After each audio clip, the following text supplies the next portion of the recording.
Olá, meus irmãos, que a graça e a paz do Senhor Jesus esteja com você. É um privilégio poder estar de volta mais uma vez para juntos estudarmos mais uma lição da Escola Bíblica Dominical.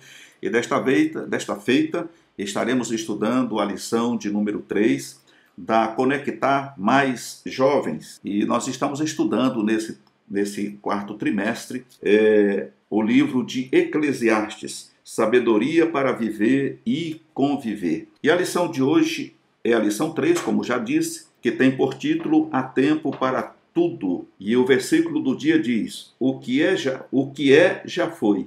O que há de ser, também já foi.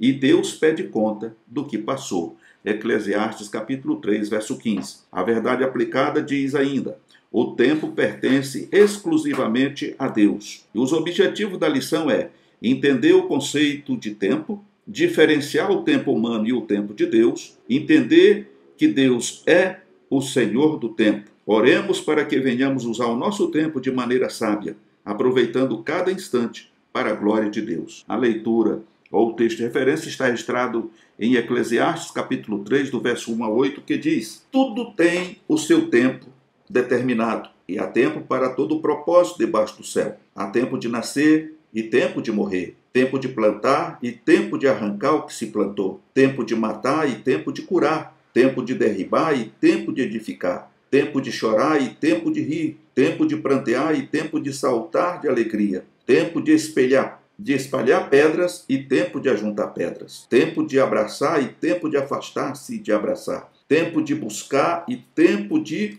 perder, tempo de guardar e tempo de deitar fora, tempo de rasgar e tempo de coser, tempo de estar calado e tempo de falar, tempo de amar e tempo de aborrecer, tempo de guerra e tempo de paz. Esse aqui é o texto de referência, e a introdução diz que Salomão versa sobre e para mostrar a grandeza e o domínio de Deus sobre o universo, mantendo na mais perfeita ordem. Fica evidente que todos os acontecimentos da vida são divinamente ordenados. O ponto-chave desta aula é: o tempo é estabelecido por Deus, objetivando mostrar seu domínio. Como foi dito aqui no ponto aqui dos objetivos, nós temos que saber diferenciar o tempo humano e o tempo de Deus. Nós temos o cromo, ou cronos, né, que é o nosso tempo.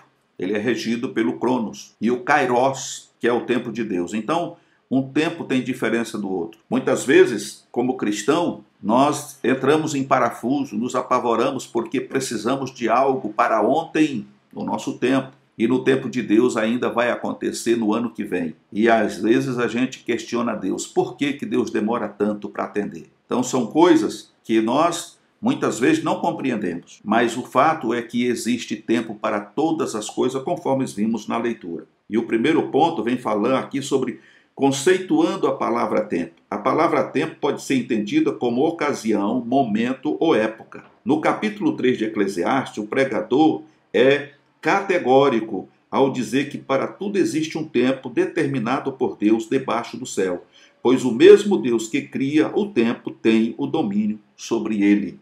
O tempo na visão hebraica. A expressão hebraica usada no terceiro capítulo de Eclesiastes tem o significado de algo estabelecido ou tempo marcado, expressão que aparece apenas 4 vezes em todo o Antigo Testamento. Esta expressão é encontrada 2 vezes no livro de Esté, fazendo alusão à data estabelecida para a festa do Purim.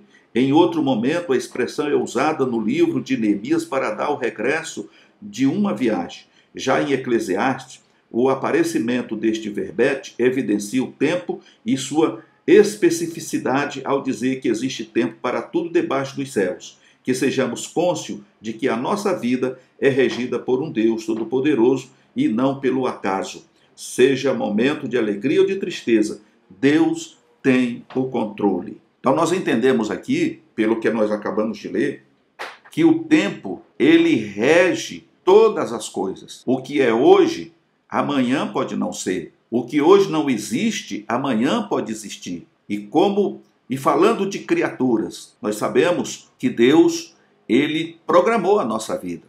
Nós tivemos o dia em que fomos gerados, o dia do nosso nascimento.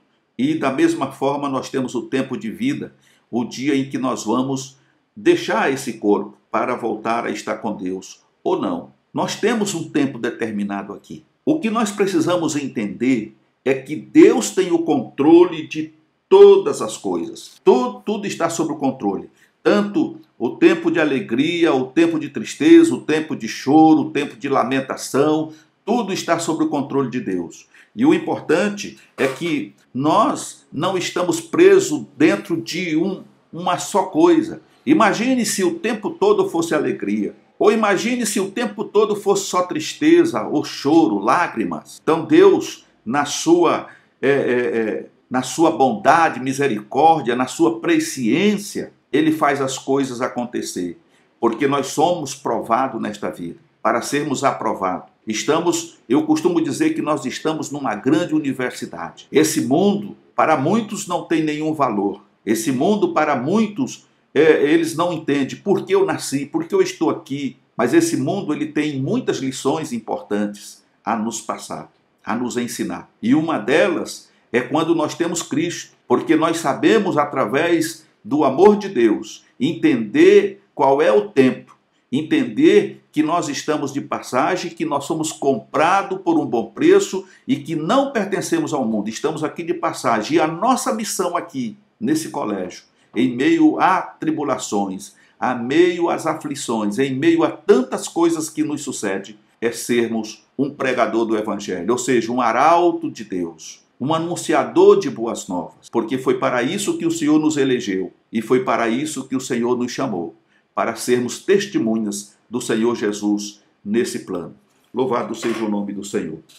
No grego destacamos duas palavras para explicar o tempo. A primeira é cronos, que indica o tempo humano, aquilo que pode ser computado e dividido em segundos, minutos, horas, dias, semana, meses e anos. A segunda palavra de origem grega é a expressão kairos, que traz a ideia de tempo de Deus, algo que não pode ser computado pelo homem, mas estabelecido pelo próprio Deus. No livro de Atos, percebemos que os tempos e as estações foram estabelecidos por Deus.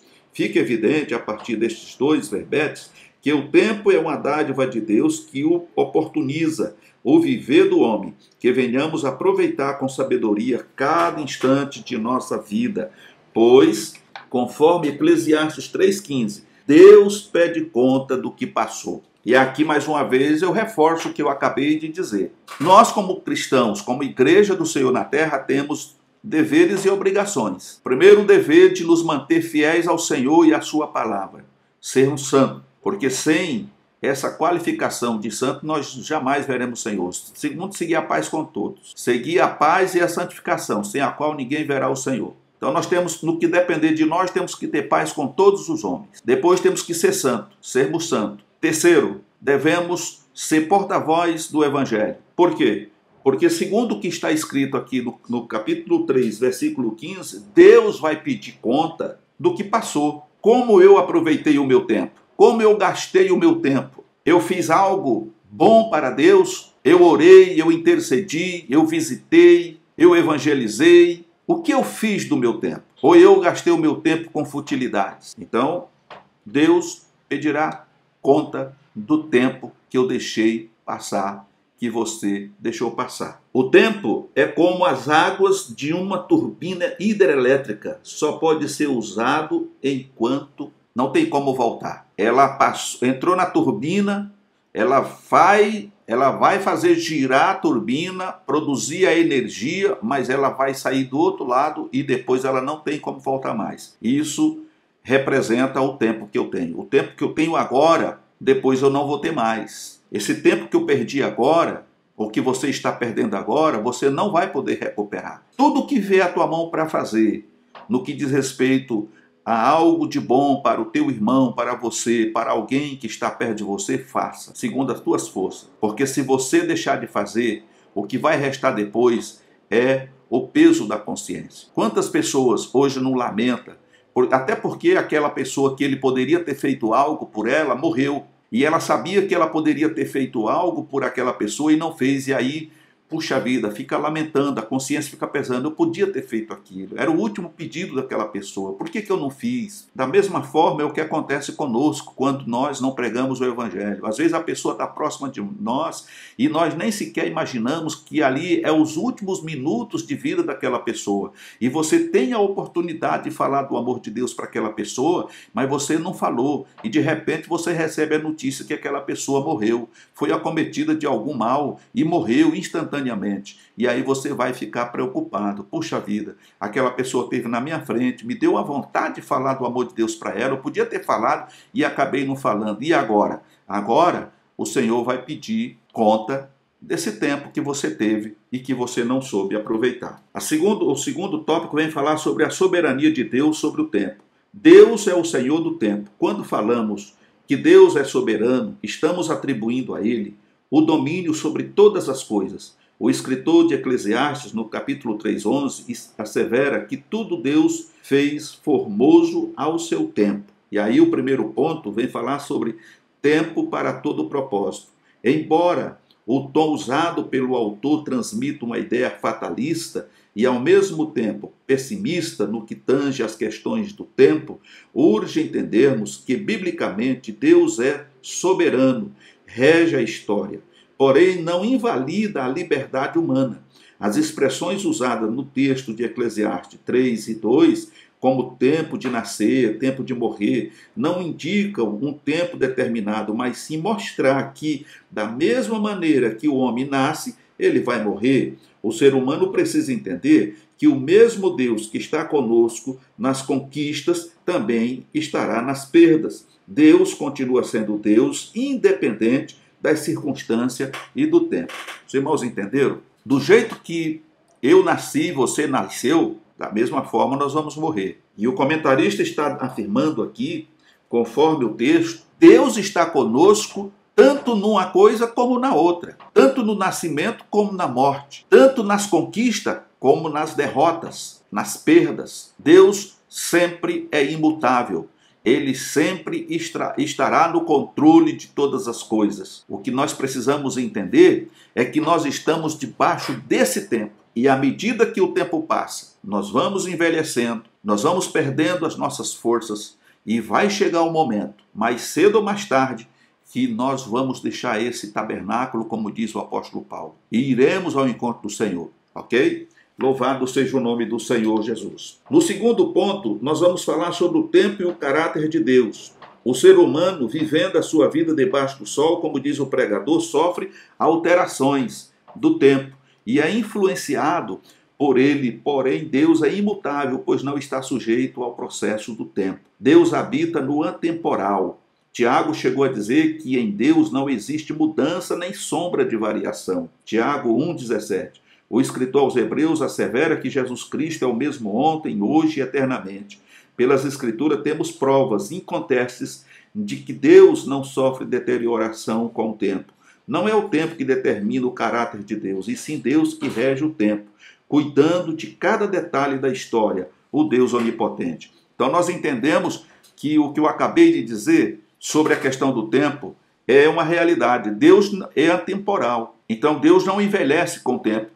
O tempo não tem influência sobre Deus e nem sobre Jesus, mas sobre nós tem. Nós nascemos, crescemos, envelhecemos e morremos. A cada dia que passa, nós vamos sofrendo modificações, porque o tempo se encarrega disso. Ninguém permanece jovial por 100 anos. Você pode até viver 100 anos, mas vai chegar lá nos 100 anos, velhinho, muitas vezes não dando conta mais nem de andar, precisando da ajuda de outras pessoas para se locomover. Então isso é o peso do tempo. É o tempo que provoca isso. Mas quando nós tivermos recebido o corpo glorificado, nós seremos semelhantes a Jesus. Teremos as mesmas qualidades. Não estaremos mais presos ao tempo. Não seremos mais envelhecidos pelo tempo. Mas teremos as mesmas condições de nosso Senhor Jesus Cristo. Louvado seja o nome do Senhor. Aqui no ponto 3, nós vamos estar falando aqui, entendendo a vida atemporal. O tempo é usado para computar os dias, semanas, meses e anos, estabelecendo a ordem do mundo. Através do movimento de rotação e translação, a ordem é mantida no universo, porém a igreja será arrebatada para viver na eternidade com Cristo. Entendemos como eternidade um tempo que não pode ser mensurado, não tem início e nem fim. Em nosso tempo, vemos a divisão de passado, presente e futuro, mas quando observamos a questão da eternidade, presenciamos um presente que não se acaba. Biblicamente falando, a eternidade diz respeito à vida futura, reservada aos que lavaram as suas vestiduras no sangue do Cordeiro. E este lugar foi preparado antes da fundação do mundo. Paulo, conhecendo esta verdade, nos exorta a atentar para as coisas temporais, pois estas são eternas. Louvado seja Deus. Os irmãos entenderam? Aqui o nosso tempo é dividido em segundo, minuto, horas, dias, semana, anos e assim sucessivamente.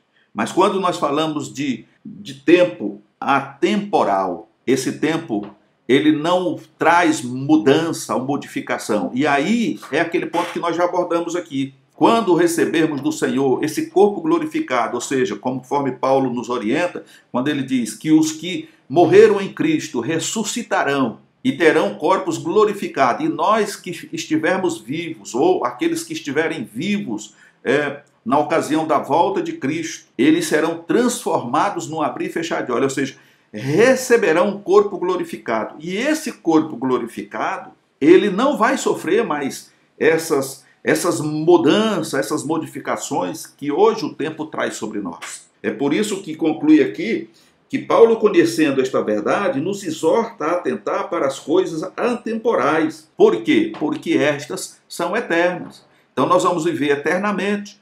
É uma vida que não vai ter fim. Nós não vamos envelhecer, não vamos ter mais pressões, somente a pressão arterial, problema de pressão arterial, problema cardíaco, câncer, doenças, enfermidades de diversos tipos não vão existir mais, porque teremos um corpo glorificado, um corpo realmente santo e viveremos na presença do Senhor. O terceiro e último ponto aqui vai falar sobre a intervenção divina no tempo. Deus, como Senhor de todo o universo e tempo, opera sinais e maravilhas, e se necessário intervém no tempo.